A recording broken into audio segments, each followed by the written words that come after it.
किसी ने बड़ी कमाल की बात कही है कि गरीबी का दर्द ऐसा होता है जहाँ पर हम शिकायतें करें तो किससे करें, कंधे पर रोएं तो किसके रोएं, अंदर की बात कहें तो किससे कहें, बिकॉज हम गरीब। याद रखिए, जब पैसा पास में हो तो आपकी गंदी बातें भी लोगों को प्यार दिखती हैं, और जब आपके पास पैसा ना हो, आपकी औकात छोटी हो, तो आपकी सीधी सादी बात यानी सच्ची बात भी लोगों को तीर की तरह चुभती है। एक लड़का सिर्फ 14 साल का, जिसका नाम था रवि, एक चाय की दुकान पर काम करता था। वो चाय बेचता तो था, मगर उसकी आंखों में एक आग थी। कुछ करना चाहता था वो।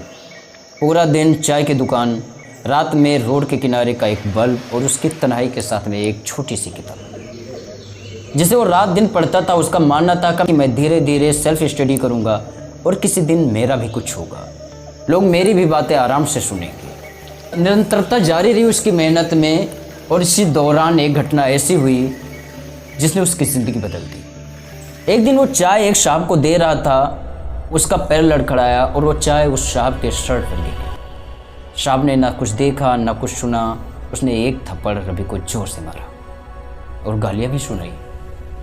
रवि को ऐसा लगा कि गिरना आम बात है, कोई भी इंसान लड़खड़ा सकता है। मैं इतने दिनों तक इन साहब की सेवा करता रहा, इन्होंने मुझे टिप भी दिया, काफ़ी बातें भी हुई हैं हम दोनों के बीच में, मगर आज एक गलती की आगे मेरा इतने दिनों की मुलाकात का कोई मायने नहीं रखा, बिकॉज मेरी औकात छोटी है। अब रवि को ऐसा लगने लगा कि मुझे अपनी औकात हर हाल में बड़ा करना होगा। मैं इस चाय की दुकान से कुछ नहीं कर सकता, लेकिन उसने ये भी सोचा कि मैं इस चाय की दुकान को इसलिए नहीं छोड़ सकता क्योंकि यहाँ से कुछ मुझे मिल रहा है। उसने ये डिसाइड किया, जो मैं 4-5 घंटे सोता हूँ उसमें से थोड़ा और कम करूँगा, मेहनत थोड़ा और हार्ड करूँगा, क्योंकि मुझे खुद को बदलना होगा। अब रवि की मेहनत में थोड़ी रंग और आ गई, बिकॉज वो मेहनत के उस दहलीज पर आ गया। रात दिन एक करके पढ़ाई करना, चाय की दुकान पर ड्यूटी करना, और उसके मन में एक ही बात थी कि मेरे पास कुछ पैसा हो जाए, उसके बाद मैं कुछ कर पाऊँगा। समय गुजरता गया, दिन गुजरते गए, लोग हंसते रहे, पागल कहते रहे। एक दिन ऐसा हुआ कि रवि के पास में कुछ पैसे आए, उसका एजुकेशन भी थोड़ा सा हैवी हुआ, बिकॉज किताबें पढ़ते पढ़ते वो जागरूक हो गया था। लोगों को अटेंड करना उसे आ गया, हर किसी को डील करना आ गया, सारा कुछ ज्ञान उसके पास था। उसने थोड़ी से पैसे इकट्ठे किए, और आज उसी रवि के कई कॉफ़ी चेन आउटलेट हैं जो कि बाहर के देशों में। रवि बिल्कुल से बदल चुका था। उसकी ज़िंदगी भी शान शौकत के उस दहलीज पर आ गई थी जहाँ लोग उसे सलाम करने लगे थे। दोस्तों, बात सिर्फ इतनी है कि ज़िंदगी में कई बार हालात हमें गिरा देंगे, लोग हंसेंगे हम पर, थप्पड़ मारेंगे, ताने देंगे, लेकिन जो सीखा जाता है दर्द को ताकत में बदलना, वही कुछ कर जाता है।